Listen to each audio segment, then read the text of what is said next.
Olá, tudo bem? Estamos aqui hoje para discutir com você como administrar melhor a si mesmo, a produtividade e a lucratividade. Vamos fazer isto exercitando eficazmente a sua excelência executiva, a sua liderança produtiva e, sobretudo, a sua maestria financeira. Começo essa apresentação dizendo para você o seguinte: nunca deixe aquilo que você não pode fazer atrapalhar aquilo que você pode fazer. Não me diga o que você não pode fazer. Diga-me sim aquilo que você pode fazer, onde você está, nas suas circunstâncias. Porque se você começasse assim, se eu tivesse isso, se eu tivesse aquilo, o problema é que você não tem. Você tem que saber onde você está e, a partir daí, você construir o seu sucesso, tanto pessoal quanto profissional. Então, nós não estamos condenados a ser a quem sempre fomos. Escute com carinho. Nós não estamos condenados a ser o que sempre fomos. Qualquer indivíduo, em qualquer idade, em qualquer profissão, pode melhorar em muito aquilo que está fazendo, contanto que você tenha uma perspectiva diferente, contanto que você passe a explorar um paradigma diferente. O paradigma nos determina quais são as nossas limitações no mundo. Vivemos dentro de paradigmas. No momento que nós mudamos a nossa percepção, mudamos também a nossa realidade. Eu sei que você sabe matemática, sobretudo aritmética. Então eu vou fazer uma conta muito simples aqui. Você vai somar 1.000 com mais 40. Quanto que deu? 1.040. Aí você vai somar mais 1.000. Quanto é que deu? 2.040. Aí você vai somar mais 30. Quanto é que deu? 2.070. Aí você vai somar mais 1.000. Quanto é que deu? 3.070. Aí você vai somar mais 20. Quanto é que deu? 3.090. Aí você vai somar mais 1.000. Quanto é que deu? 4.090. Aí você vai somar mais 10. Qual é o resultado? Eu sei que provavelmente você disse 5.000, mas não é verdade. Soma de novo. 1.000 mais 40, mais 1.000, mais 30, mais 1.000, mais 20, mais 1.000, mais 10. O resultado é 4.100.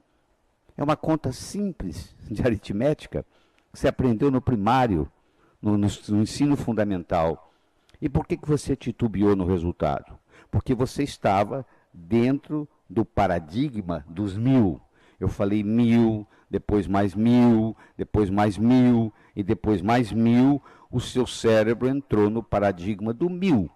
Aí a tendência é você dizer que com a próxima soma iria para 5.000. Um peixe que nunca saiu da água não sabe que ele vive na água.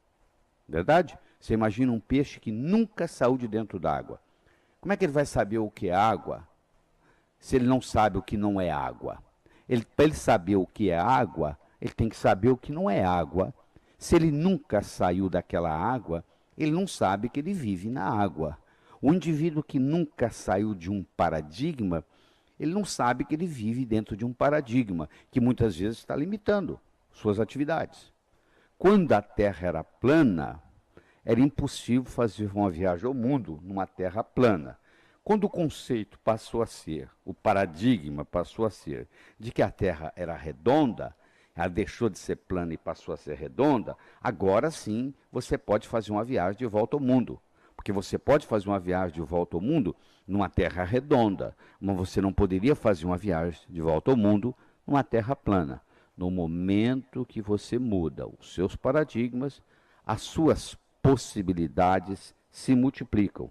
Então nós estamos aqui para avaliar onde você está, para avaliar onde você quer ir e como que você chega lá. Então vamos fazer isso com essas 3 etapas, com a excelência executiva, com a liderança produtiva e com a maestria financeira. Então primeiro eu quero que você faça uma avaliação de onde você está. Como é que é o seu ambiente físico? Como é que é o carro que você dirige? Como é que é a sua situação?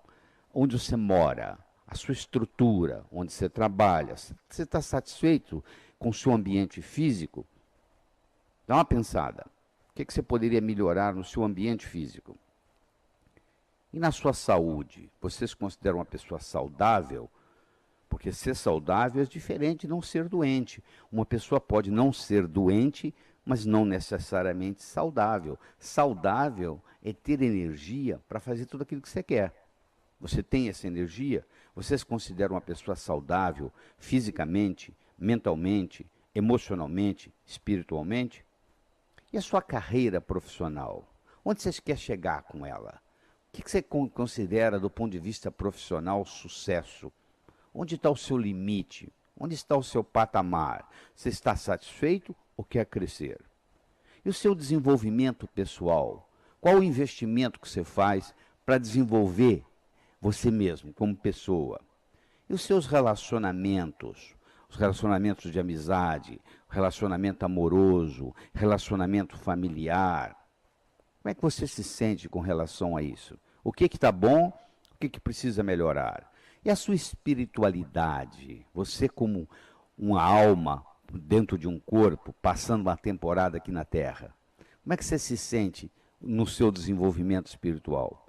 E, finalmente, qual é a sua avaliação financeira? Qual é a sua abastança? Você já escutou essa palavra?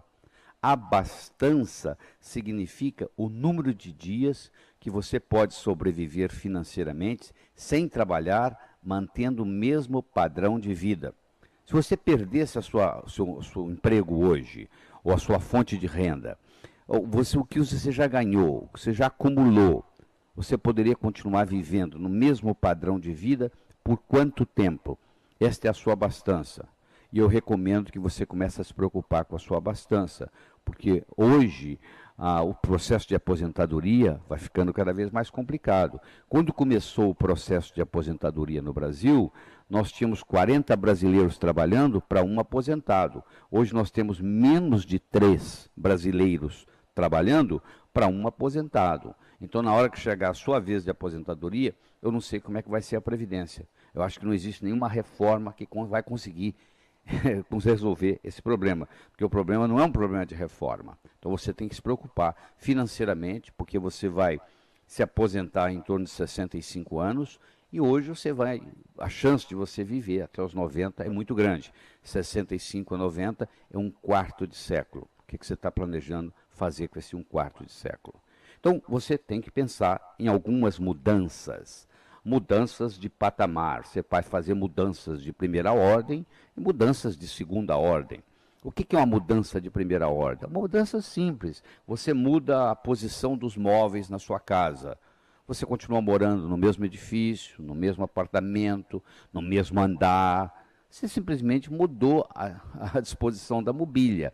Isso é uma mudança de primeira ordem. Agora, se você muda de um apartamento para uma casa, ou de uma casa para um apartamento, se você muda de um bairro para outro, você já fez uma mudança mais substancial. Então, na vida, é importante você fazer as duas coisas. Você tem que se preocupar com mudanças pequenas, de primeira ordem, e mudanças grandes, de segunda ordem. Para que você mude, 6 coisas são necessárias. A primeira é você ter um potencial. Isso eu sei que você tem. Porque Sócrates dizia que o homem preguiçoso é aquele que poderia ser melhor empregado.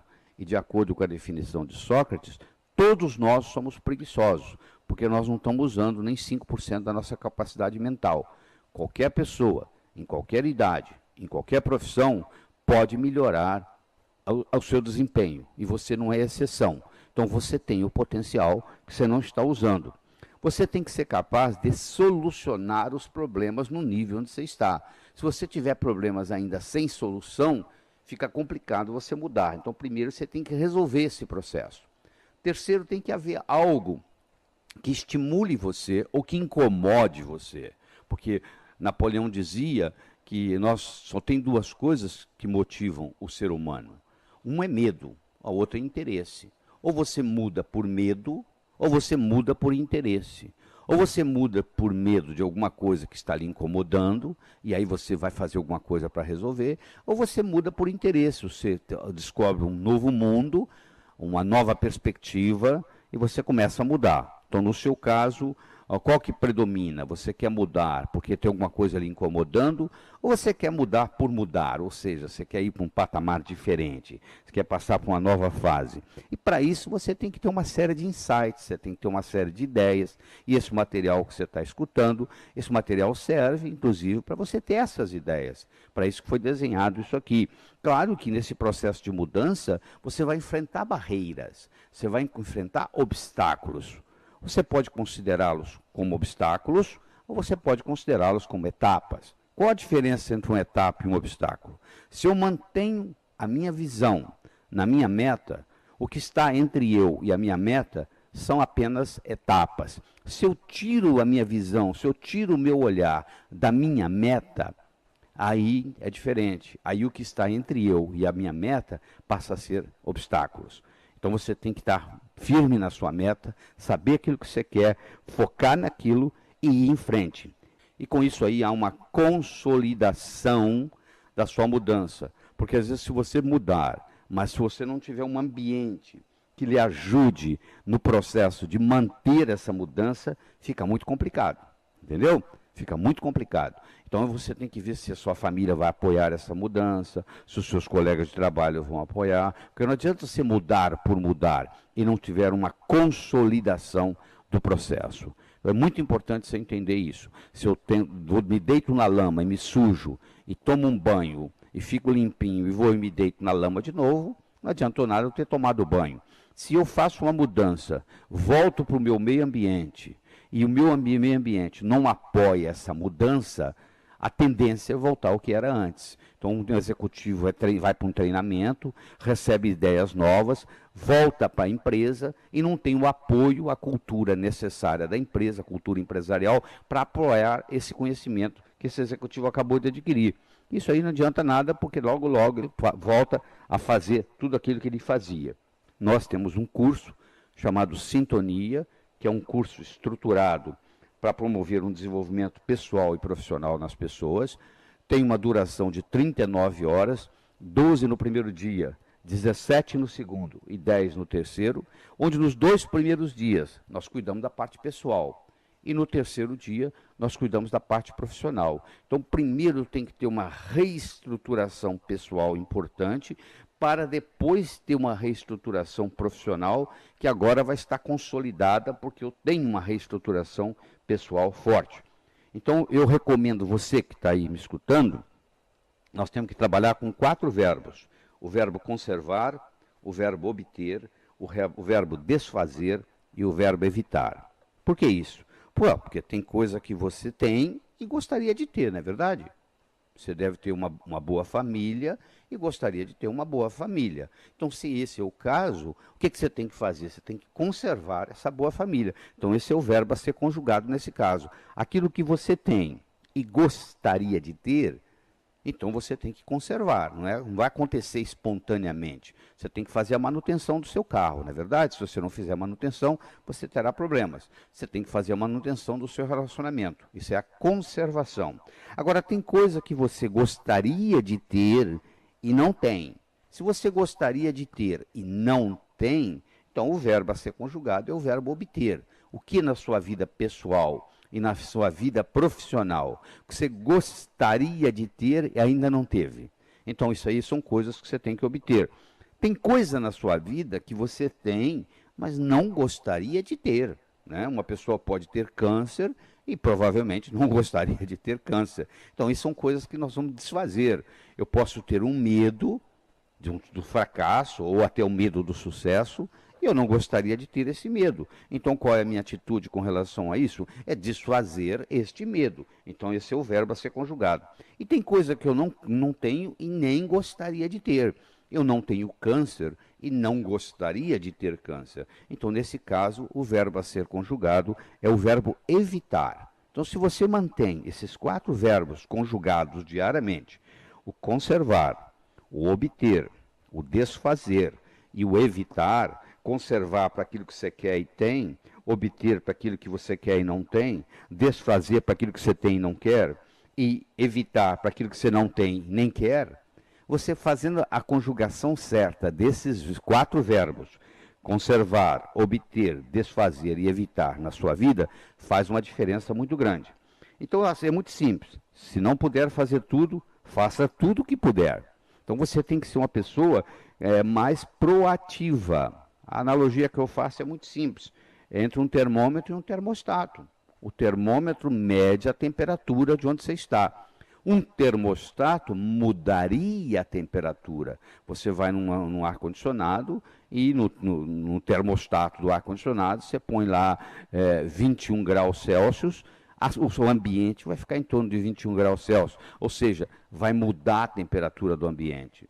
O ser humano, ele pode viver como um termômetro ou ele pode viver como um termostato. O ser humano que vive como um termômetro, ele apenas determina, tem essa circunstância é boa, aquela circunstância é ruim, ele apenas mede a temperatura. Agora, o ser humano que funciona como termostato, ele pega uma circunstância ruim e transforma essa circunstância numa circunstância boa. Então, ele faz acontecer. Para você fazer acontecer, você tem que querer, você tem que saber e tem que haver uma oportunidade. Você imagina um indivíduo caminhando num cabo de aço de um prédio para outro. Ele pode querer, mas se ele não souber, ele vai cair. Querer é a motivação, saber é a estratégia e o cabo de aço, no caso, é a oportunidade. A oportunidade aparece na sua vida de dois modos. Ou você corre atrás dela, ou ela chega até você na forma de um problema. Ela vem sempre, se ela chega até você e bate na sua porta, ela vem fantasiada de problemas. Se você não gosta de resolver problemas, você vai deixar de obter grandes oportunidades na vida. E para você fazer isso, a primeira coisa importante é você ter uma boa autoimagem. A autoimagem vai determinar o seu desempenho, tanto pessoal quanto profissional. O seu desempenho pessoal e profissional nunca será maior do que a sua autoimagem. E você tem que melhorar a sua autoimagem. A boa notícia que eu tenho para você é que essa autoimagem, ela não é feita de cimento nem de aço. Ela é feita de linguagem. Do mesmo modo que ela foi criada na forma de linguagem, nós somos animais linguísticos, ela vai ser recriada na forma de linguagem. Você pode fazer isso através de uma visualização bem feita, você pode fazer isso através de um diálogo interno positivo, e você pode fazer isso através de uma postura corporal, o modo como você caminha, o modo como você carrega seu corpo. O seu diálogo interno, essa conversa que tem aí dentro da sua cabeça, ela é muito importante. Se eu pegar uma tábua de 40 centímetros de largura, 20 metros de comprimento, colocar no chão e solicitar você para caminhar nessa tábua de uma ponta até a outra, você não vai ter nenhum problema, não é verdade? Essa mesma tábua colocada entre dois edifícios de 50 metros de altura, você já vai ter uma grande dificuldade e provavelmente não vai querer passar de um lado para outro no edifício. Apesar da tábua ser a mesma. Ela tem a mesma largura, 40 centímetros, ela tem o mesmo comprimento, 20 metros. Mas por que você não faz? Porque chega lá e você fica com medo de que vai escorregar, que vai cair, que etc. e tal. Isso aí eu estou lhe mostrando a importância do diálogo interno. Então, o modo como você conversa com você mesmo é fundamental. E a postura corporal, o modo como você carrega seu corpo. As pessoas deprimidas, em geral, são pessoas cabisbaixas, são pessoas que estão olhando para baixo, que estão com um diálogo interno negativo. Então é importante você ter uma boa autoimagem, uma boa autoestima, para você ter a sua parte profissional importante. Porque é fundamental você mudar os seus modelos mentais. Porque os modelos mentais são os mapas que nós usamos para navegar no mundo. Aprender modelos mentais poderosos é aumentar a habilidade de gerar resultados desejáveis. Vou repetir o que eu falei. Aprender modelos mentais poderosos é aumentar a habilidade de gerar resultados desejáveis. O que você está aprendendo comigo aqui são modelos mentais poderosos. E nós agora vamos passar para uma segunda parte dessa apresentação, que é a liderança produtiva. Então, a liderança produtiva é fundamental. Deixa eu lhe fazer uma pergunta. Você acha que é possível alguém aprender mais de 500 palavras em inglês em 3 minutos? Você vai dizer, não, não é possível. É possível sim, eu vou provar isso para você. Então, eu quero que você aí anote o nome. É uma mulher que se chama Alenciação Mentidade. Alenciação Mentidade. Escreveu o nome dela? Alenciação Mentidade. Essa mulher tem o nome Mentidade porque ela mente sobre a idade dela. E a dona Alenciação Mentidade vai lhe ensinar quase 600 palavras em inglês em menos de 3 minutos. Então vamos pegar o primeiro nome dela, que é Alenciação, e vamos dividir em Al-enciação.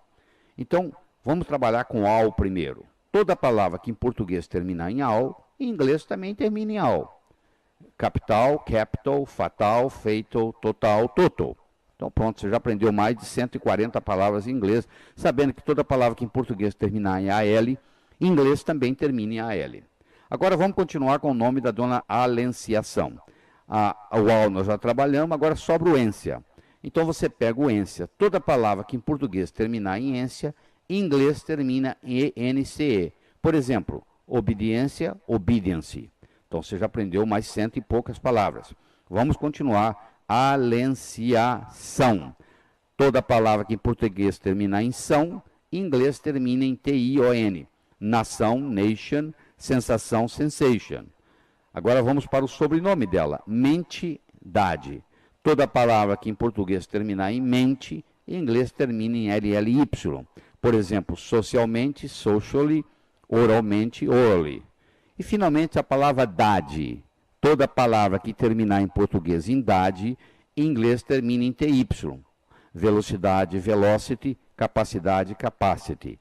Claro que existem algumas exceções, como existe em toda a regra. Mas se você escutar isso de novo, vai chegar um momento que você vai dominar esse alenciação, mentidade, e você aprendeu mais de 500 palavras. Como é possível isso?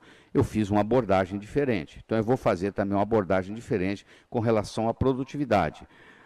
Nós estamos num mundo novo, com uma nova empresa, e, portanto, você tem que ser um novo profissional. Você tem que ter mais competência. O que é competência? Competência é a habilidade de gerar resultados desejáveis. Você tem que trabalhar com modelos mais importantes. Modelo é diferente de uma ideia. O modelo é um conjunto de ideias. Então, se eu lhe dou uma pérola, você coloca no bolso, eu te dou outra pérola, você coloca no bolso, eu te dou outra pérola, você coloca no bolso, no final das contas você vai acabar perdendo essas pérolas. Mas se eu lhe dou um fio de nylon e oriento você para colocar as pérolas no fio de nylon, você vai fazer um colar. Você vai colocar o colar no pescoço e mesmo que se passar 30 dias, 60, 90, o que for, eu encontrar com você, vai se você está com as pérolas penduradas no pescoço, porque fez um colar. As pérolas, meu amigo, minha amiga, as pérolas são ideias. O cemitério está cheio de pessoas que tiveram boas ideias. Agora, o fio de nylon, isso é um modelo, isso é muito importante. Então nós vamos trabalhar aqui com modelos. Por exemplo, vamos supor que você fosse vistoriar uma fábrica. Então deixa eu lhe dar um modelo de trabalho para uma fábrica. O que você vai avaliar numa fábrica? Não, você vai avaliar a mão de obra, a matéria-prima, os métodos usados na fábrica, o maquinário, o meio ambiente. Olha que interessante. Mão de obra, matéria-prima, métodos, maquinário e meio ambiente, eu criei para você um modelo. Então, se agora você quer ser um consultor de uma fábrica de produção, você vai desenvolver bem, vai estudar profundamente em que consiste a mão de obra, em que consiste a matéria-prima, em que consistem os métodos usados, em que consiste o maquinário, como está o meio ambiente da fábrica. Eu dei para você um modelo. Como se eu quisesse lhe dar um modelo de negócios, eu ia dizer para você assim, ó, você tem que pensar no planejamento, na visão sistêmica, na simplificação, na valorização, na melhora contínua. Eu lhe dei um modelo Kaizen japonês. Olha que interessante. No momento que você tem um modelo, você pode executar com mais facilidade e obter aquilo que você quer. E no momento que você começa a trabalhar com modelos, você passa a ver o invisível.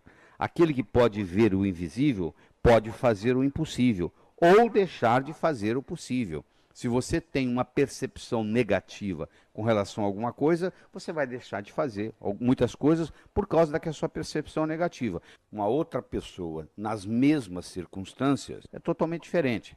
Conta a história que um vendedor de sapatos chegou a um país da África, viu todo mundo descalço e passou um e-mail para a empresa dele, ó, estou pegando o próximo avião, porque aqui ninguém usa sapatos.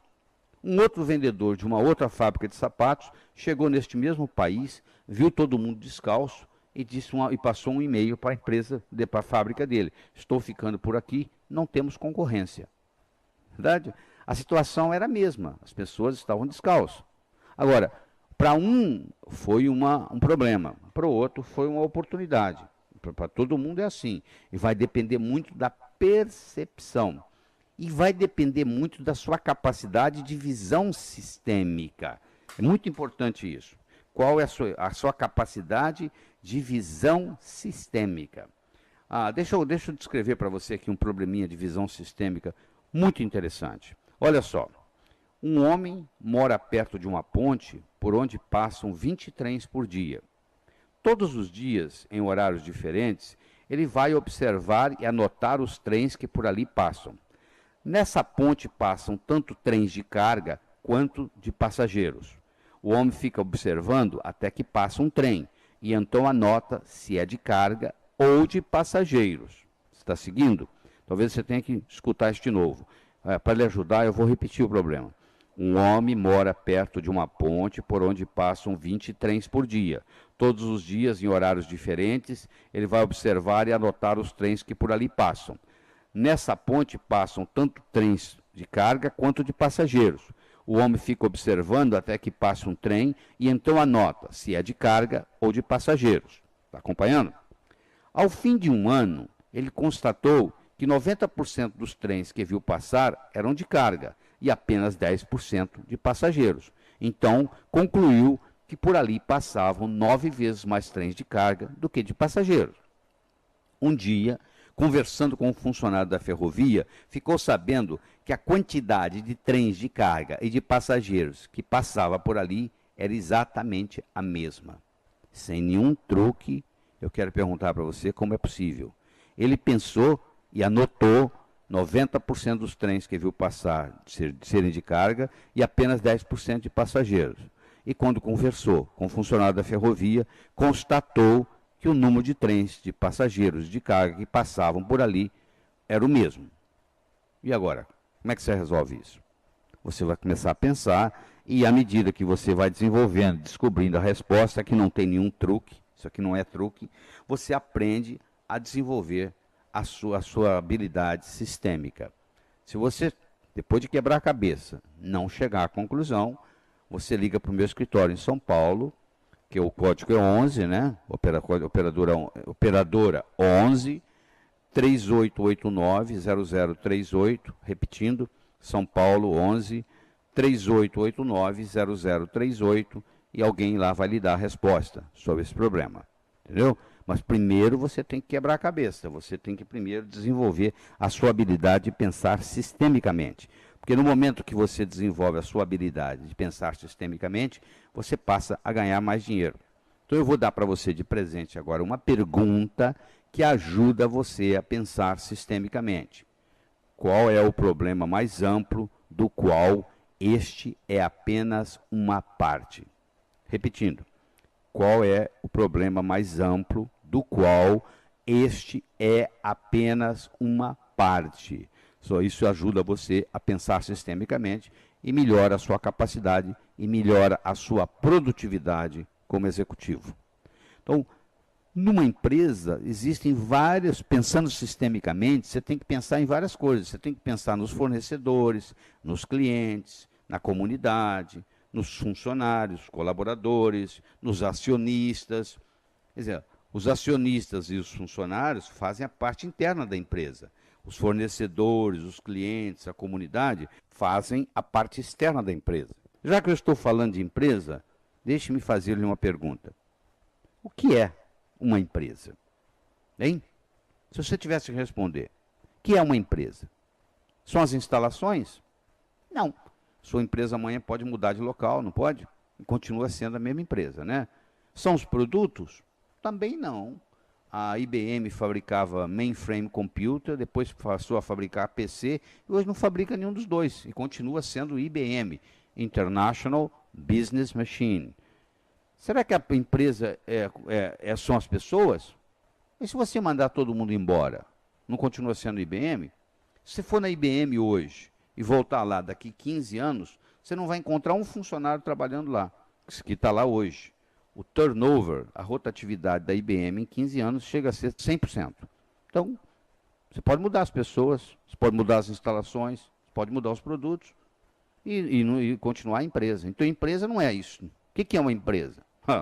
Empresa é um fenômeno linguístico construído de conversações específicas que causa uma rede estável de acordos e compromissos. É uma conversa viva que gera uma cultura empresarial, que é a estrutura linguística da empresa. Então, o que é uma empresa de sucesso? Bom, uma empresa de sucesso é uma empresa que tem que cumprir 5 coisas. Primeiro, ela tem que ter lucratividade, a não ser que ela seja uma empresa de fins não lucrativos. Mas se tiver uma empresa com fins lucrativos no vermelho, ela não vai poder ficar no vermelho por muito tempo, você concorda? Uma hora vai acabar. Então tem que ter lucratividade. Os clientes têm que estar satisfeitos. Os colaboradores também têm que estar satisfeitos. Ela tem que ter uma responsabilidade social e ela tem que fazer isso de uma forma ecológica. Então, lucratividade, clientes satisfeitos, colaboradores felizes, responsabilidade social e ecologia, respeito à ecologia, são fatores importantes para uma empresa. Então, a sua empresa, a empresa onde você trabalha, como é que está a lucratividade? Como é que estão os clientes? Como é que estão os colaboradores? Qual é a sua responsabilidade social? E ela é uma empresa ecológica? Se ela não está ganhando dinheiro, se ela está no vermelho, às vezes tem até que fechar. Eu acho que prejuízo estancado é lucro. Então anota essa frase. Prejuízo estancado é lucro. Então é muito importante você entender a importância da lucratividade. A empresa tem que dar lucro, porque senão ela não é feita para dar lucro, ela é feita para prestar um serviço. Mas como consequência, ela tem que dar lucro. Então, para mudar uma empresa, você tem que mudar essa cultura empresarial. Todas as vezes que você brigar contra uma cultura, você perde. Mesmo que não esteja escrito lá na empresa que você não pode trabalhar de batom, se você é do sexo masculino e passar batom, você vai chegar lá, provavelmente você vai perder seu emprego, não é verdade? Não está escrito lá que você não pode trabalhar de batom, nem ir com a saia da sua irmã. Mas vai com a saia da sua irmã para você ver o que acontece. Então, mulher pode usar roupa de homem, homem não pode usar roupa de mulher na sociedade que nós vivemos. Então, sempre a cultura ganha. Então, você tem que, para mudar uma empresa, você tem que mudar a sua cultura empresarial. Deixe-me passar para você um outro modelo muito importante, que é o chamado modelo da restrição operacional, do Goldratt. Você tem uma corrente, imagina uma corrente. Qual que é a resistência de uma corrente? Bom, a resistência de uma corrente é a resistência do seu elo mais fraco, não é verdade? Então, se você puxa a corrente, ela vai arrebentar onde? No elo mais fraco. Então, na empresa também, você tem que ver como se fosse uma corrente. E onde é que está o elo mais fraco? Na sua empresa, onde é que está o elo mais fraco? Onde é que está a restrição operacional? Se você não está conseguindo vender o que você produz, o que adianta você comprar uma máquina nova para aumentar a produtividade? Não adianta nada, não é verdade? Você primeiro tem que trabalhar no departamento de vendas e marketing, aumentar suas vendas, para depois pensar em aumentar a produção. Então você tem que estar sempre perguntando qual que é o elo mais fraco. Onde é que está o elo mais fraco? Onde é que está o elo mais fraco?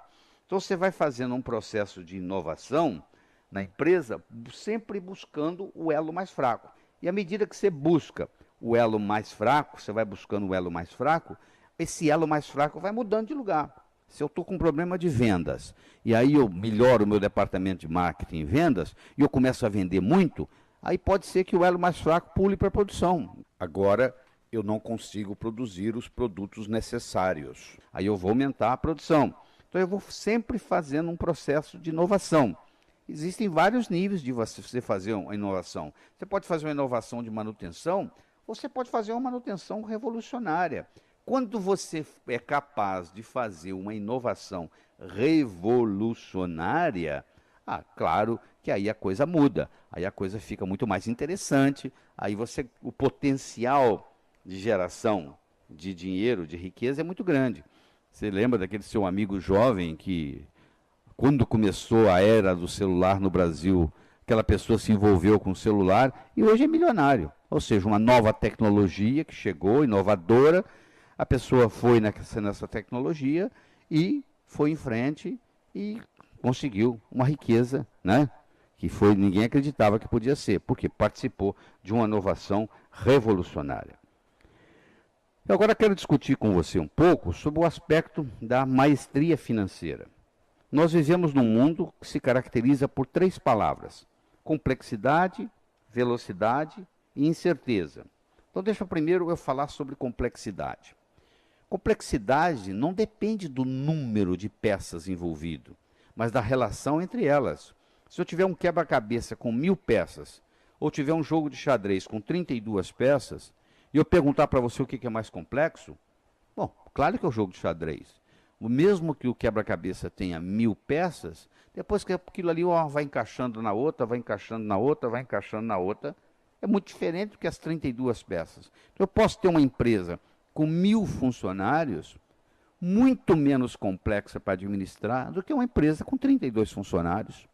Então, uma empresa com 1000 funcionários, onde o trabalho é predominantemente braçal, e uma empresa com 32 funcionários, onde a tarefa é criar programa de computador, criar software, é muito mais complexo de administrar esses 32 funcionários que trabalham com programação do que administrar os outros 1000 que têm uma atividade braçal. Então, complexidade não depende do número de peças, mas sim da interação entre as diferentes partes.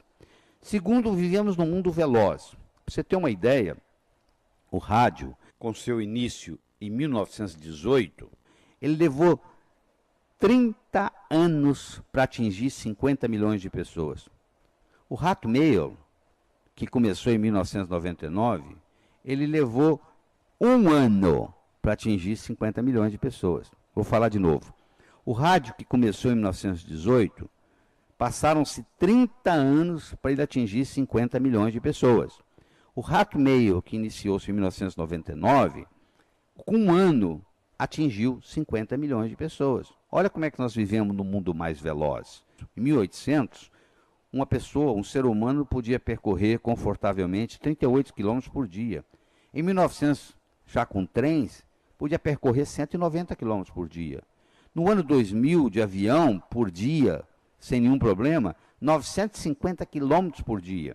Se a proporção continuar a mesma, no ano 2100 nós vamos estar viajando 4.750 km por dia, e se a proporção continuar a mesma, no ano 2200 nós estaremos viajando 23.750 km por dia. Quer dizer, olha que interessante, de 1800 para 2200, o homem vai de 38 km por dia para 23.750, ou seja, a velocidade de tudo aumenta.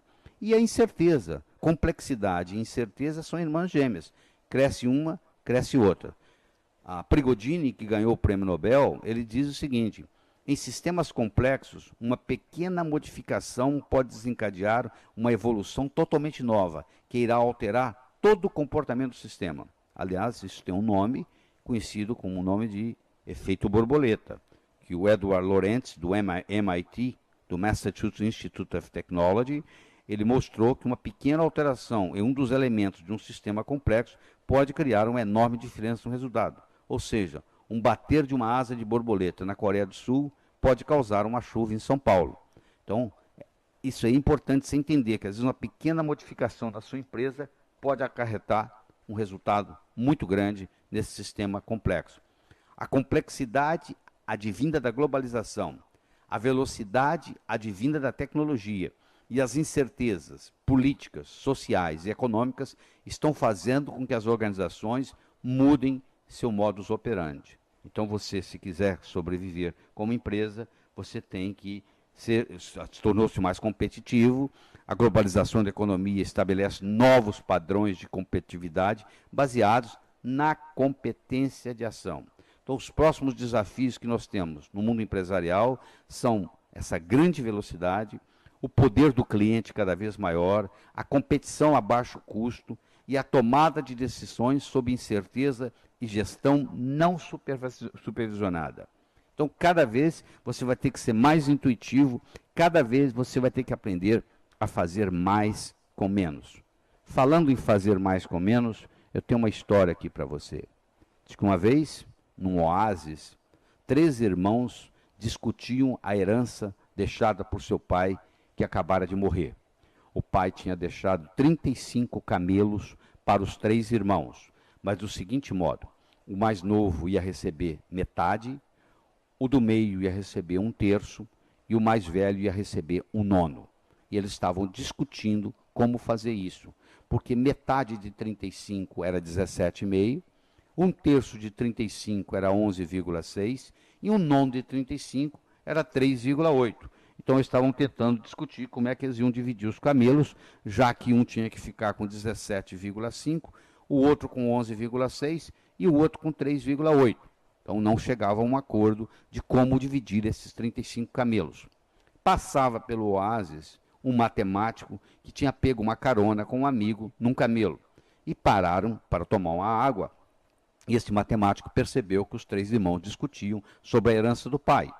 Intrometeu-se na conversa e perguntou: qual o problema? O problema é o seguinte: nosso pai acaba de morrer, deixou-nos 35 camelos para ser dividido metade, 1/3, 1/9, toca 17,5 para um, 11,6 para o outro e 3,8 para o outro. E nós não sabemos como fazer essa divisão.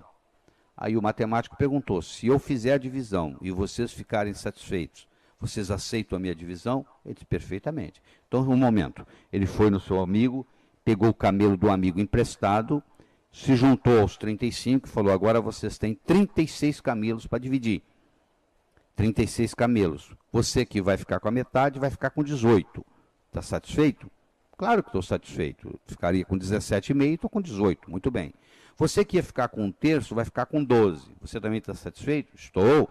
Eu ia ficar com 11,6, estou ficando com 12. E você que ia ficar com 1/9 vai ficar com 4.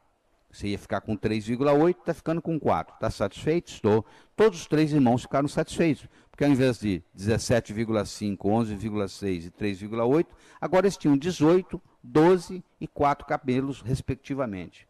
Só que se você somar 18 com 12 com 4, soma aí. 18 mais 12 mais 4, dão 34. Como tinha 36 menos 34, 2. Ele devolveu um para o amigo dele e ficou com um para ele. Olha que interessante. Todo mundo ganhou na história. É o famoso ganha-ganha. Mas para acontecer isso, teve que ter uma certa criatividade.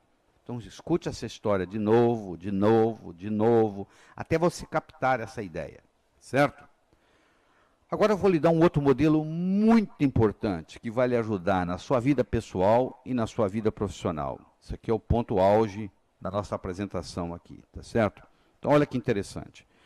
Eu morei 17 anos nos Estados Unidos, tive nesses 17 anos, 8 anos e meio da minha vida, eu trabalhei na indústria farmacêutica. Por 3 anos e meio, fui diretor médico da Merck Sharp & Dohme.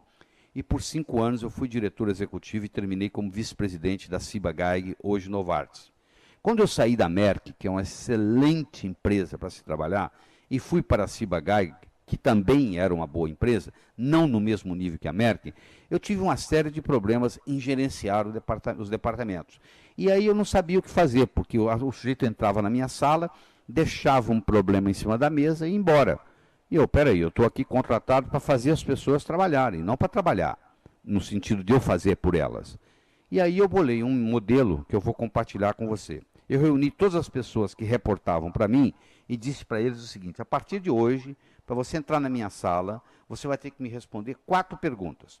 A primeira pergunta é: qual é o problema? A segunda é: quais são as causas do problema? A terceira é: quais são as possíveis soluções? E a quarta é: na sua opinião, qual é a melhor solução? Então esse é um modelo, anota aí. Qual é o problema? Quais são as causas do problema? Quais são as possíveis soluções? E na sua opinião, qual é a melhor solução? Aconteceu uma coisa interessante, sabe qual? O pessoal parou de ir na minha sala. Você quer saber por quê? Imagine você indo conversar comigo. Então você já sabe que eu vou lhe fazer 4 perguntas. A primeira pergunta é: qual é o problema? Tem um ditado que diz assim: problema definido, 50% resolvido. Verdade? Então, o fato de você definir o problema, você já está resolvendo o problema. Você já participou de uma reunião que depois de 40 minutos, cada um tem um problema diferente na cabeça e, consequentemente, não consegue resolver, porque cada um tem um problema diferente e uma solução diferente. Então, definir o problema é fundamental. Segundo, quais são as causas do problema? Se o seu pneu dianteiro está gastando, você vai no borracheiro e você muda o pneu e na semana que vem está gastando de novo, em vez de ir no borracheiro, é melhor se alinhar as rodas. Vai na causa do problema. Só tem que buscar a causa. Então o sujeito ia buscar a causa, ele ia conversar com os colegas, ele ia gerar sinergia. Terceiro, quais são as possíveis soluções? Tem esta, tem esta, tem esta. Ele poderia até ligar para um consultor e perguntar para um consultor. Porque o consultor, ele às vezes tem uma perspectiva diferente, que ele não participou, ele não está envolvido emocionalmente com o problema. Faz uma diferença. Falando de consultor, deixa eu contar para você uma história. Diz que uma vez, um sujeito dirigia uma Cherokee numa estrada sem asfalto, e nisso que ele fez uma curva, ele viu que havia um senhor segurando um cajado e tomando conta de umas ovelhas. Ele parou o carro, e com a curiosidade dele, chegou até perto do senhor, olhou as ovelhas e perguntou: o senhor é dono dessas ovelhas? Ele falou: sou. Pô, o senhor tem bastante ovelhas aqui. Tenho bastante. Me diga uma coisa, se eu for capaz de determinar qual o número de ovelhas que o senhor tem aqui, o senhor me daria uma de presente? Ele falou: se você acertar na mosca, eu dou. Ele falou: então peraí. Ele voltou para a Cherokee dele, abriu o laptop, conectou com a internet sem fio, conectou com a NASA, fez uma varredura eletrônica, voltou o dado para o computador, imprimiu 100 folhas de papel, e ao final apareceu o número 1313. Ele juntou aquelas folhas todas, levou até o pastor que estava tomando conta das ovelhas e disse: o senhor tem aqui 1313 ovelhas. O pastor falou: muito bem, o senhor acertou, o senhor tem direito de escolher uma. Aí ele foi lá, pegou uma. Na hora que ele estava quase chegando na Cherokee, o pastor virou para ele: meu senhor, pois não, se eu acertar a sua profissão, o senhor me devolve o que o senhor está levando? Ele falou assim: tá certo, qual é a minha profissão? Ele falou: o senhor é consultor. Ele falou: como é que o senhor sabe disso? Ele falou: primeiro que o senhor chegou aqui e começou a dar opinião no meu negócio sem eu pedir, certo? Segundo, o senhor gastou 100 folhas de papel para me falar um número que eu já sabia, 1313.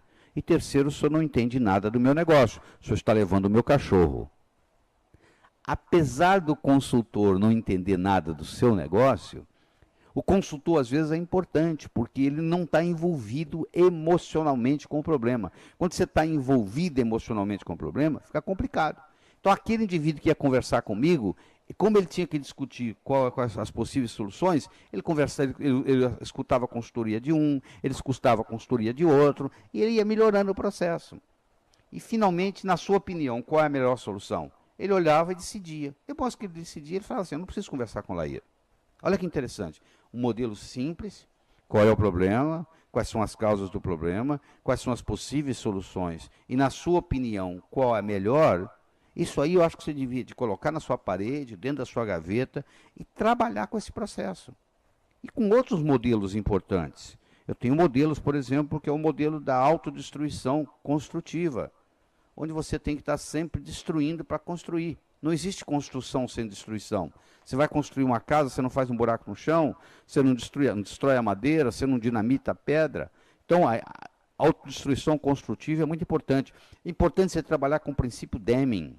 Você sabe que o Deming é o pai da qualidade total. O princípio Deming é o seguinte, olha que bonito. Quando você fiscaliza os primeiros 15% do processo para corrigi-los, suas condições iniciais, né? Assegura pelo menos 85% do resultado desejado. Edward Deming falou isso. Ou seja, claro que você pode delegar, você deve delegar, mas se você tem um projeto importante, você tem que tomar conta dos primeiros 15%. 85% dos problemas de uma empresa são problemas de métodos, processos controláveis pela gerência. Então, primeiro você controla, depois você delega. Existem outras leis lucrativas importantes. Existe a lei de Parkinson, existe a lei de Pareto. Então você tem outras leis importantes que você pode trabalhar com elas. A lei de Pareto, por exemplo, que é Vilfredo Pareto, que é um economista e sociólogo italiano, ele definiu que 20% do que você faz produz 80% dos seus resultados. Inversamente, 80% do que você faz produz apenas 20% dos seus resultados. Então você tem que dizer o seguinte: quais são os 20% das minhas atividades que vão me dar os 80% do meu resultado? Só eu tenho que capitalizar naquilo que funciona. A diferença muito grande entre eficiência e eficácia. Eficiência significa fazer bem feito. Eficácia significa fazer aquilo que precisa ser feito. Isso é muito importante. Aprender a fazer aquilo que precisa ser feito. Então nós estamos passando para você aqui vários modelos interessantes. E claro que esses modelos vão acabar aumentando o seu rendimento, aumentando a sua lucratividade. Você entendendo as leis do ganhar, do gastar, do economizar, do investir, que são as leis fundamentais da riqueza, que funciona como gravidade em qualquer lugar, você vai poder aumentar. Você lembra que nós começamos a nossa conversa? Você vai poder aumentar a sua abastança. A abastança é o número de dias que você pode viver sem trabalhar e ainda assim manter o seu padrão de vida. É o número de dias. Qual é a sua abastança? E é importante você entender o que Sócrates já dizia. Sócrates dizia: dize-me com quem andas e dir-te-ei quem és. O seu futuro está com quem você passa o seu tempo. Eu quero que você escreva a seguir o nome de 6 pessoas com quem você passa a maior parte do tempo. Olhe bem, todos os filhos contam como uma pessoa só. Quais são as 6 pessoas, todos os filhos contam como uma pessoa só, quais são as 6 pessoas que você passa a maior parte do seu tempo? Aí você vai fazer o seguinte, você vai ver se essas pessoas são empresários, são autônomos, são empregados, são investidores. O que essas pessoas têm para lhe ensinar? Ou você é que está ensinando para elas? Então, quando você faz uma avaliação, dize-me com quem andas e dir-te-ei quem és, dizia Sócrates. Então, quando você faz uma avaliação das pessoas que estão com você, muitas vezes você diz: está me faltando aqui uma pessoa que possa estar me ensinando mais. Porque eu, no final, é que estou ensinando para elas. Nós estamos conversando aqui há bastante tempo, eu trouxe para você esse modelo que você está usando da si mesmo, a produtividade, a lucratividade. Eu recomendo que você escute esse material de novo, porque nós conseguimos condensar isso em menos de 1 hora, em um material muito rico. Tem muitas ideias aqui, muitos modelos que você deve trabalhar. Eu gostaria de terminar com uma historinha para você. A história é o seguinte: era uma vez no inferno, Lúcifer estava muito preocupado porque estava faltando pecador lá no inferno. Ele resolveu desenvolver uma estratégia de marketing para poder chamar mais pecadores. Ele convocou uma reunião, todo mundo podia dar opinião. Um dos capetas disse que achava que a gente devia de fazer o ser humano gastar mais. Para gastar mais ele tinha que ganhar mais, para ganhar mais ele tinha que trabalhar mais. Ele ia trabalhar, ganhar, gastar, não ia ter tempo para evoluir, ia terminar no inferno. Lúcifer pediu outras opiniões, um outro achou que o ser humano devia só gostar do outro, só se preocupar com o outro, só falar da vida do outro, aí não ia se preocupar com si mesmo, ia acabar não evoluindo, ia terminar lá. Aí finalmente ele queria escutar mais, um capetinha estagiário levantou a mão, ele olhou para o capetinha e disse: o que você quer? Ele disse: eu gostaria de dar a minha opinião. Qual é a sua opinião? Eu acho que o ser humano deveria pensar que ia viver eternamente. Ele disse: mas por que isso tem a ver com vir para o inferno? Não, ele ia pensar que ia viver eternamente, ele ia deixar o problema importante para amanhã, ele não ia fazer nada e ia terminar aqui. Diz que o rosto do Lúcifer se iluminou, ele falou: é isso que nós vamos fazer. Sabe o que o diabo fez? Ele colocou a semente da eternidade na mente de cada um de nós. Você pensa que seu primo vai morrer antes de você, que seu vizinho vai morrer antes de você, que seu chefe vai morrer antes de você, mas você não. Você vai ficar aqui para a posteridade, não é verdade? Todos nós pensamos assim. Então não adianta nada você escutar essas ideias todas e continuar fazendo o que você está fazendo. Eu quero saber o seguinte: o que você vai modificar? Né? Depois que você escutou isso tudo, você vai escutar isso de novo. Como é que você vai implementar algumas dessas ideias na sua vida pessoal, na sua vida profissional, na sua empresa? É isso que nós estamos interessados, certo? Espero que você tenha gostado dessa apresentação. Evite o mal, faça o bem, viva a sua vida extraordinariamente. Até logo.